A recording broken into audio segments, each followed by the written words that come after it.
안녕하세요. 보타임맨 미국의 소식입니다. 5월 15일 헤드라인 뉴스를 전해드리겠습니다.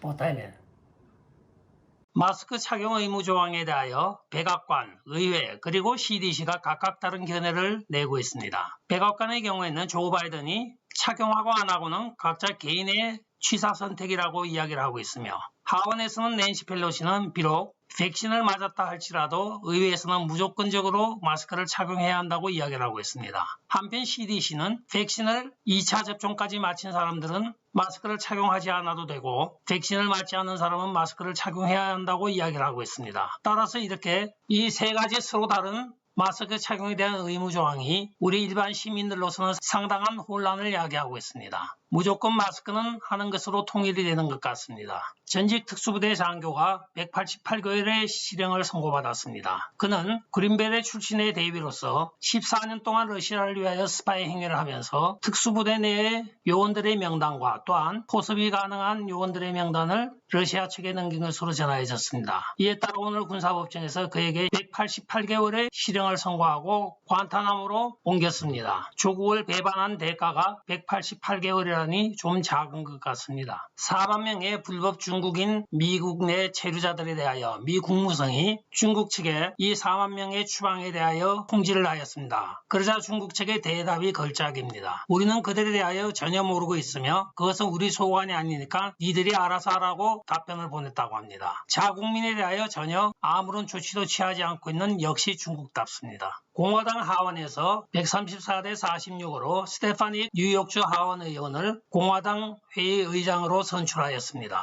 이 자리는 리치 체니를 대신하여 선출된 자리로서 앞으로 그의 활약이 기대가 되고 있습니다. 스테파닉 의원에게는 한 명의 절친이 있습니다. 그 절친은 바로 앤드류 쿠오모 뉴욕지사의 수석 보좌관인 멜리사 델러사입니다. 이들은 최근에 서로가 서로를 만나지도 아니하고 연락도 하지 않는 사이로 서먹서먹하여지고 있는데 그 이유인즉 작년 4월에 발생한 팬데믹 때문이라고 합니다. 팬데믹이 발생을 하자 앤드류 쿠오모 주지사가 뉴욕 주 전체에 있는 모든 호흡기를 비상용으로 확보하라고 하는 행정명령을 내립니다. 이에 대하여 스테파닉 의원이 자기 관할구역인 알바니 쪽은 노인 요양소가 많이 있으므로 노인들이 절대적으로 호흡기가 필요하다고 하면서 내어줄 수 없다고 성명을 발표하고 여기에 반대를 하였습니다. 이 반대하는 과정에서 친구 간에 서로가 서로를 비난하라고 헐뜯고 하다 보니까 우정에 금이 가고 급기야는 지금은 서로가 말도 하지 않는 사이로 전락하였다고 합니다. 정치가 무엇인지 한 사람은 민주당의 길을 가고 있고 한 사람은 공화당의 길을 감으로써 서로가 서로의 20년의 우정에 금이 가고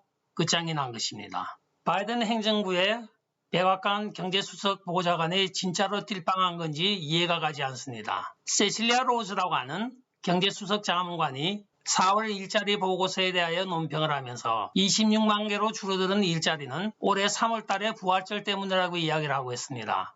부활절이 언제 4월에서 3월로 옮겼는지 저도 한번 다시 구글을 찾아보아야 되겠습니다. 2000년 동안 내려오는 부활절 4월을 바이든 행정부가 바꿨는지 아니면 개인이 바꿨는지 이해가 가지 않습니다. 사기도 능력이 아닐까 하는 잠시 저급한 생각을 해보는 시간이었습니다. 데이비드 하인즈라는 29살 된 플로리다에 사는 청년이 4개의 이삿짐 센터의 이름으로 PPP론, 즉 종업원 급여 지불 긴급 대출을 신청하였습니다. 여기 지방의 한 은행이 3건에 대하여 승인을 하여 1350만 불 신청 중에 390만 불을 지불하여 주었습니다. 그러나 이 사람은 실제적으로 이삿짐 센터가 없으며 서류상의 회사를 만들어서 이렇게 사기를 친 것입니다. 이 390만 불을 가지고 램보기니 자동차를 40만 불짜리 하나 사고 돈을 흥청망청 쓰면서 미국 전역을 돌아다니다가 결국은 과속으로 인하여 신원조회 결과 대출 사기 사건 용의자로 밝혀짐에 따라 오늘 6년형을 선고받아 복역을 하게 되었습니다. 참 대단한 사람입니다. 대부분의 사람들은 PPP론을 신청하였으나 아직까지 나오지 않고 있어 많은 스몰 비즈니스 업주들이 고통을 받고 있는 와중에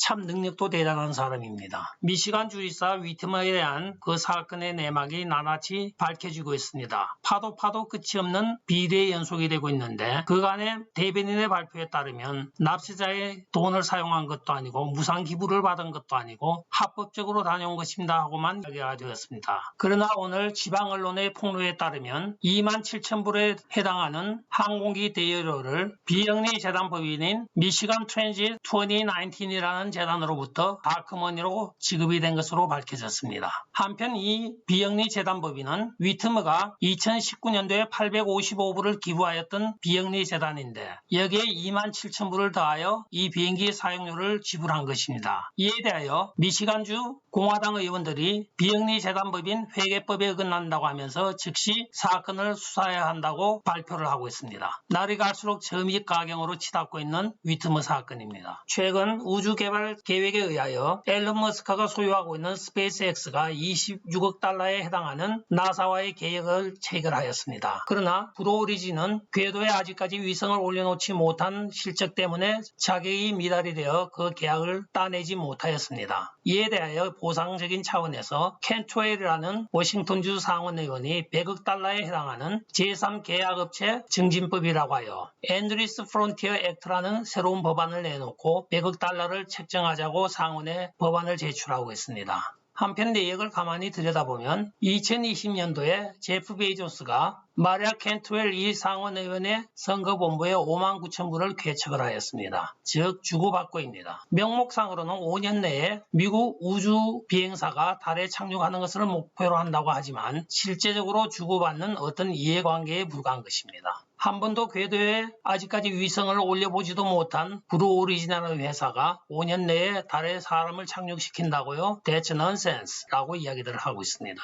모델이며 좌익 활동가로 잘 알려진 트리시 트레게인이 남편인 잔 레전드와 워싱턴까지 개인 제트 비행기로 날아가서 조 바이든의 대통령 취임식에 날아간 사건은 잘 알려진 사실입니다. 오늘 타겟의 발표에 따르면 그간의 독점적인 지위를 누리고 주방용품을 판매해왔던 타겟이 트리시 트레게인의 제품을 더 이상 독점적으로 판매를 하지 않겠다고 이야기를 하고 있습니다. 최근에 말썽이 되고 있는 동료인 콜트니 스터든에 대하여 10대 때 자살을 하는 것이 좋겠다고 자살을 권유하였던 트윗이 공개됨에 따라서 그녀의 너무 급진적이고 좌편향적인 그 사고에 대하여 사람들이 비난이 쇄도하자 타겟은 이렇게 정치적으로 민감한 사안을 안고 있는 사람의 제품을 독점적으로 판매를 하지 않겠다고 하는 정책에 따라서 이 라인을 독점적 지위에서 배제를 한다고 발표를 하고 있습니다. 끝까지 시청해 주셔서 감사합니다. 좋아요, 구독, 알림 그리고 공유 부탁드리고 댓글 많이 부탁드립니다. 안녕히 계십시오. 바이.